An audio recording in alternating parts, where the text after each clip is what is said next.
Eto mga sangkay, mukhang nakakaramdam na po ngayon si VP Sara ng sakit. Matapos po mga sangkay balahurain ni Yusek Castro. Pag-usapan po natin anong nangyari mga sangkay.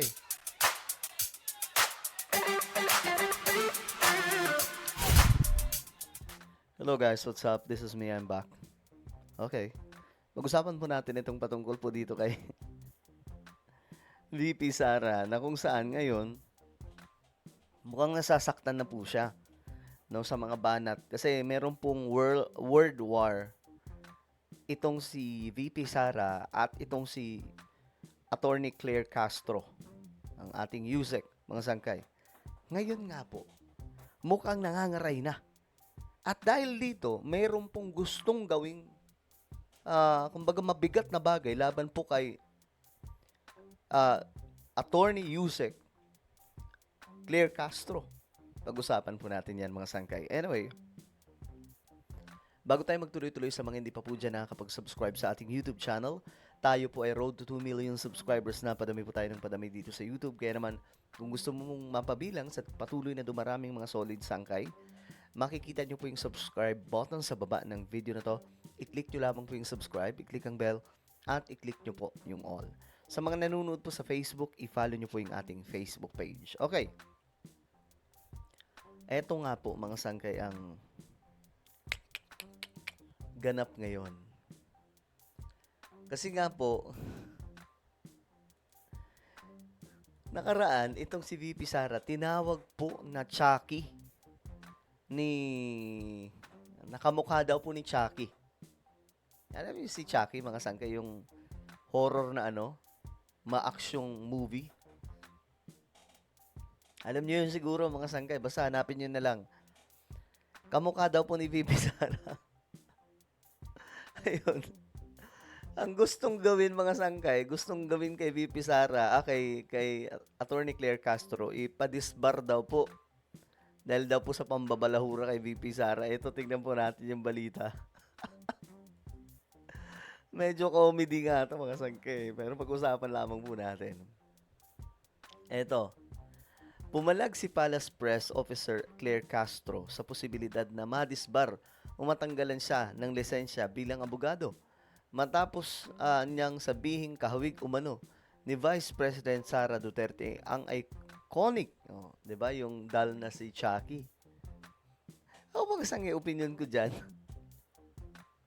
Nakakatawa yan kasi papatisbar mo dahil lang tinawag kang kamukha ng isang karakter sa isang movie. Ano yun? Ang babaw naman nun, ang ampaw naman nun. Dahil lang doon, ipapadisbar si Attorney Claire Castro. Patunay lang yan, mga sangkay, na natatalo sila sa World War. 'Di ba? Natatalo sila sa bakbakan nila, sa digmaan nila ng mga salita, mga sangkay. Kasi, ito, nasasaktan na eh. Sabi dito mga sangkay, sa isang mensahe sa mga reporter, ayan na, sinabi ni Castro na ang disbarment ay dapat na nakabatay sa mga seryosong ethical o criminal violations at hindi sa mga personal na opinyon o komentaryo. Exactly. Hindi ito kung tutuusin mga sangkay, kung pagdidisbar lang, si VP Sara nanuntok, 'di ba? Ng isang sheriff ata 'yon. 'Di ba? Si VP Sara nagbanta kay PBBM. Si VP Sara ay bumanat na ipapahukay daw si Apulakay. At itatapon mga sangkay sa West Philippine Sea. Yun dapat ang kadisbar-disbar. Hindi yung kung anak naman ng tokwa, kung ano-ano na lang yung naiisip, di ba? Pati ba naman yun? Anak ng tokwa yan, mga sangkay. Alam nyo,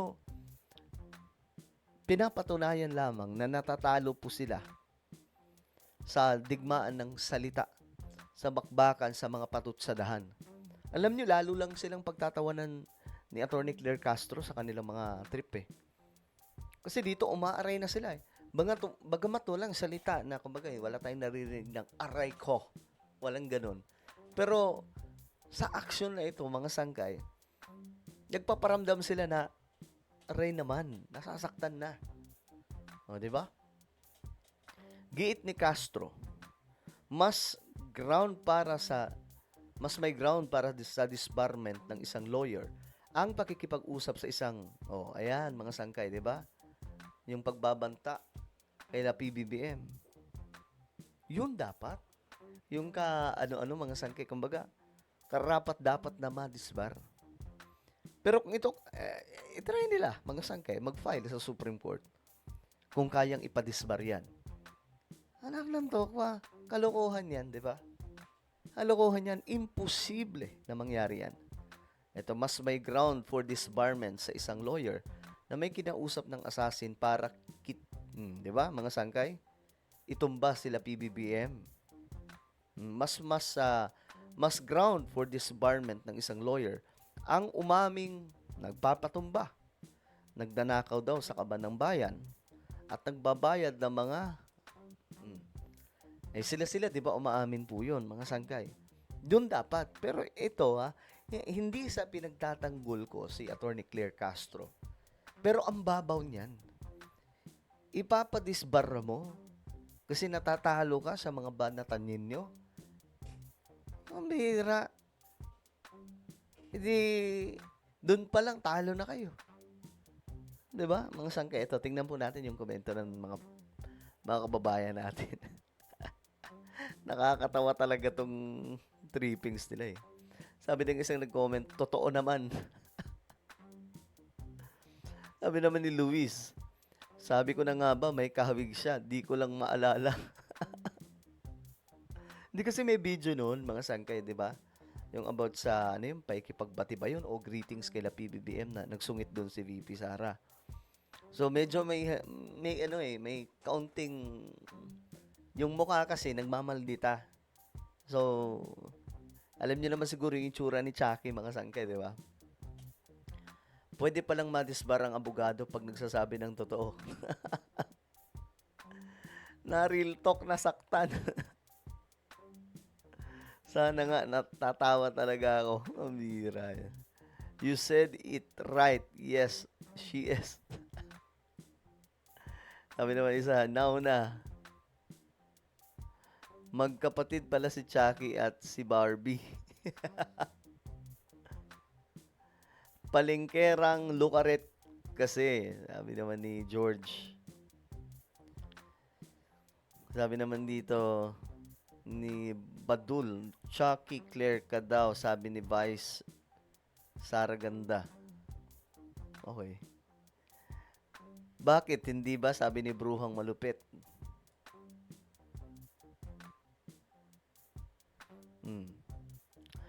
Okay, so, well, sabi nga dito, totoo naman, para yun lang, ididisbarhay, nako. Sobrang ano talaga. Sobrang babaw na ito. Kalokohan to. Kayo guys, ano po ang inyong opinion? Kamukha ba ni VP Sara si Chucky? Alam nyo, ito kasi si Attorney Claire Castro. Yung mga banat dito, real talk, na kapag ikaw ang tinamaan, maaasar ka. Ganun yung pakinggan yung mga sangkay, the way siya na mag-deliver ng mga salita laban kay VP Sara. Nire-real talk niya lagi mga sangkay. Ginagamitan niya ng mga ebidensya, totoo. At ito mga sangkay, gumamit po siya ng isang karakter sa isang horror movie na si Chucky para po ikumpara yung mukha ni VP Sara.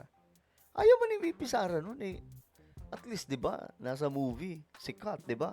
Pag sinabing Chucky, ilan lang sigurong hindi nakakaalam dyan. So, siguro, nasasaktan lang talaga sila dito kasi maiinis ka talaga kapag halimbawa, kahit sinong banata ni Attorney Claire Castro, kasi ito po yung ngayon frontline ng Malacanang talaga Siya ang sumasalo Kasi si BBM, alam naman po natin, hindi babanat yun. Diba? Masyadong formal yun Pero ngayong nandyan si Attorney Claire Castro, nire-real talk niya. Hindi po yung pambabalahura na parang nonsense. May ginagamit po talaga siyang ebidensya. Binabanatan niya si VP Sara at kahit na sino pa. Well, kayo mga sangge, ano po ang inyong opinion? Comment down below.